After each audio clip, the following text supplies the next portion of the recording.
हर हर महादेव भक्तों सावन के महीने में कावड़ लाने का कुछ अलग ही महत्व है। सावन के महीने में भगवान भोलेनाथ के भक्त पैदल यात्रा कर बांस की कावड़ पर दोनों ओर टोकरियां बांधकर उसमें गंगा जल लाते हैं। फिर शिवरात्रि के दिन उसी जल से महादेव का अभिषेक करते हैं। मान्यता है कि यात्रा करने से व्यक्ति के जीवन में सरलता आती है और उसकी सभी मनोकामनाएं पूरी होती हैं।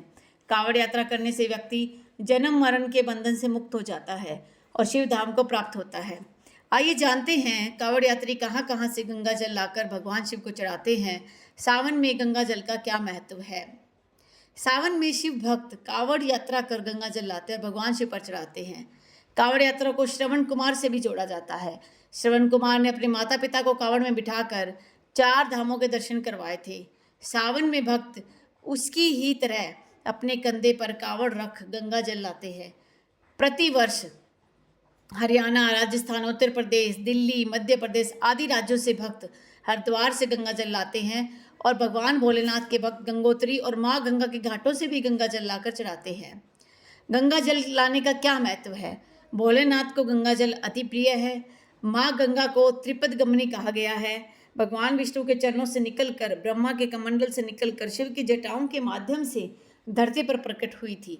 इसलिए गंगा जल को सबसे पवित्र जल माना गया है और भगवान शिव को प्रिय होने के कारण गंगा जल भगवान शिव पर लाकर चढ़ाया जाता है ताकि व्यक्ति की मनोकामनाएं पूर्ण हो सके। कावड़ यात्रा की कुछ नियम भी होते हैं। कावड़ यात्रा के समय मन, कर्म और वचन शुद्ध होना चाहिए। इस दौरान शराब, पान, गुटखा, तंबाकू, सिगरेट के सेवन से दूर रहना चाहिए। एक बार कावड़ उठाने के बाद उसे रास्ते में कहीं भी जमीन पर नहीं रखा जाता। ऐसा करने पर कावड़ यात्रा अधूरी मानी जाती है। अगर गलती से कावड़ को जमीन पर रख दिया गया है तो कावड़िए को फिर से कावड़ में पवित्र जल भरना होता है। शौच आदि के बाद स्नान करके ही कावड़ को उठाना पड़ता है। तो इस प्रकार से कुछ नियम के साथ कावड़ का जो ये महत्व है ये बताया गया है।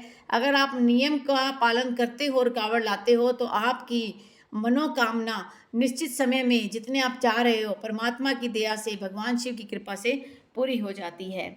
हर हर गंगे, हर हर महादेव।